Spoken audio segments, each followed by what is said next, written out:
Hello, I'm Hannah, and this is Hannah's Books. This is Labor Day weekend in the United States, a 3-day weekend that more or less symbolizes the end of summer.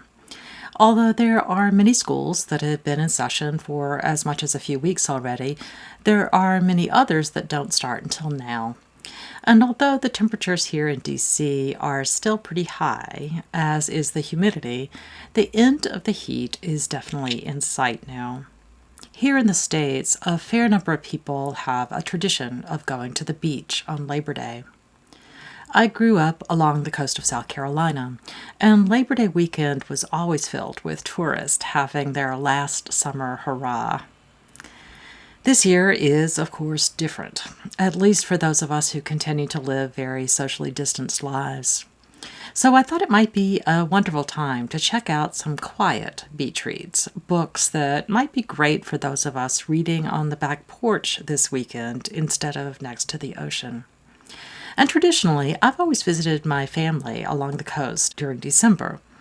The beach during the winter is a lovely thing, and assuming that I don't actually get to these books before they're due back at the library, I might check them out again then, if there's any way I can safely travel down to see my mother and brother then. I say that the books might be due back at the library, and that brings me to one of my big adventures of the last 6 months. My library, which was closed for quite a while, is now doing curbside pickup.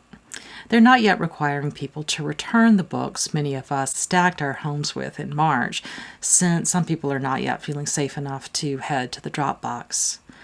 But the drop box has now been unlocked, and librarians are accepting library books back. The volumes will sit in isolation for several days before they get reshelved.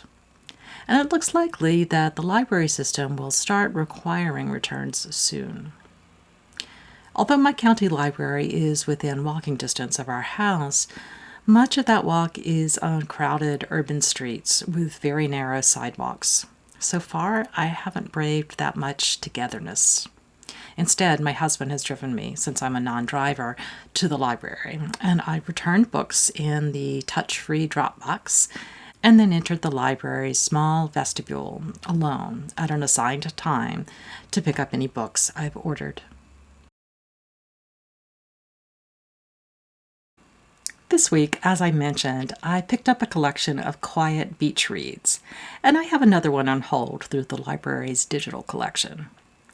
The first book is Henry Besten's The Outermost House, A Year of Life, living in a house by the beach at Cape Cod. This book was first published in the late 1920s, I think. It's a chronicle of the year Besten lived on a Cape Cod beach alone. Initially, he had intended to stay for just a couple of weeks, but the beauty surrounding him drew him in, and he, as he said, could not go. Instead, he spent his time discussing the world around him, migrating seabirds, the pattern of the tides, how the wind sculpted the dunes, and even the changing constellations he saw in the stars overhead. It sounds like a calm and gentle book, one I am really eager to read at some point, even if I don't get to it this month. There's a bit of an addendum to Benton's book, actually. His house was made a national literary landmark in the mid-1960s, but it was destroyed by a massive winter storm a little more than a decade later, right around the time I was born. The second book, also about a northern part of the United States, is The House by the Sea, The Journals of May Sarton. I have loved May Sarton as an author at least since 1988 or so, but I've not read this book.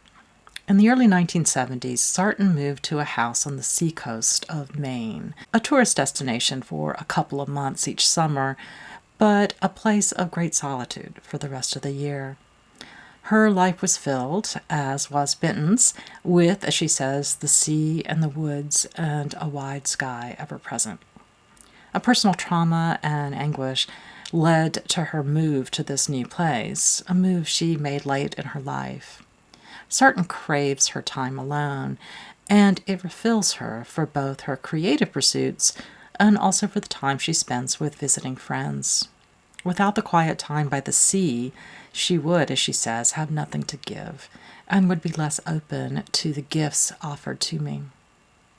I'm very much looking forward to this book about not only her embrace of intense introversion, but her account of how she was trying to come to terms with her own aging. The next two books are both about Scotland, both about the Outer Hebrides specifically. The first is Adam Nicholson's Sea Room, An Island Life in the Hebrides, published right as we entered the 21st century.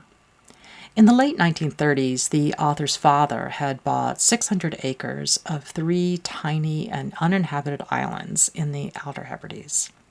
When Nicholson was 21 years old, he inherited the property. Having this place became incredibly important to him, not just as a place to escape, but as a place to give him sea room, a sailing term the author uses to mean the sense of enlargement that island life gave him. The world that surrounds Nicholson's figurative sea room is wild and dramatic, quite different in some ways from the calm life of solitude Sarton seeks in Maine. But here, too, are the teams of seabirds and tides and teeming coastal life.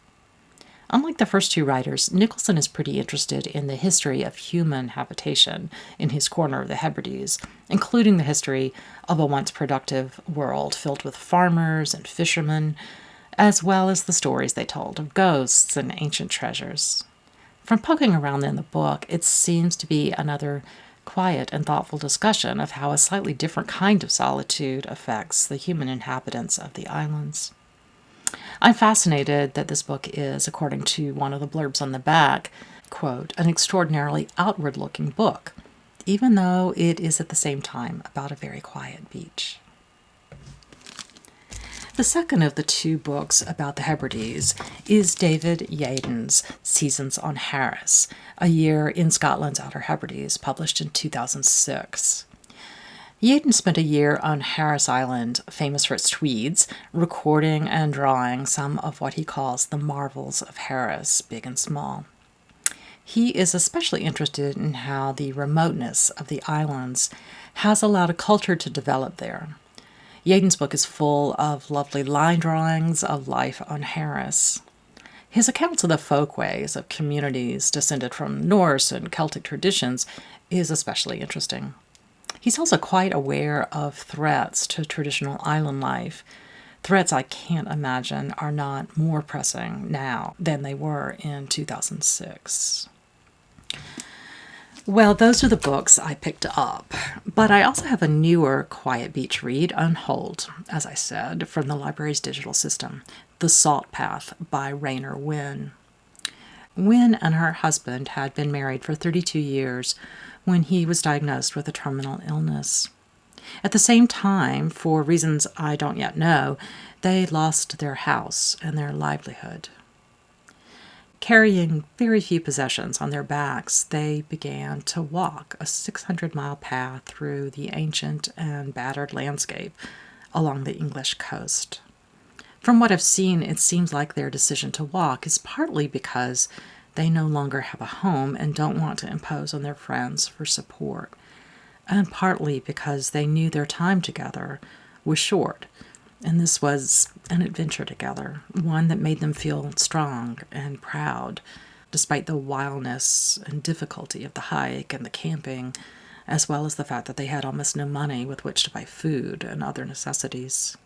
From what I hear, while very hard, this is a very affirming book, talking just as the other novels do about nature and selfhood and connection, and about how quiet times near the ocean can give us both peace and strength. Thanks for joining me today. See you soon here on Hannah's Books.